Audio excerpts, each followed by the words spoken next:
High বন্ধুরা, তোমরা কেমন আছো? নিশ্চয়ই ভালো আছো, আমিও ভালো আছি। অনেকদিন পরে আসলাম।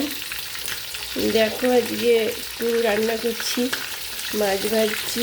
বাড়িতে একটু রিলেটিভ এসেছে, তাই জন্য একটু মাছ ভাজা, মাছের ঝোল।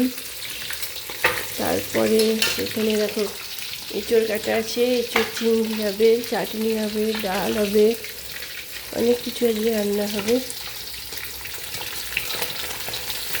আজকে মাছটাকে আগে ভেজে নিচ্ছি সুন্দর করে।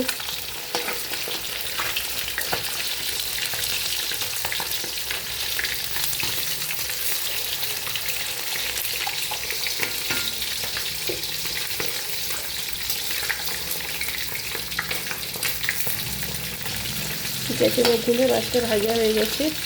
এবার আমি একটু মাছটা নামিয়ে নিই, আবার পরে আসছি। ওকে, বাই।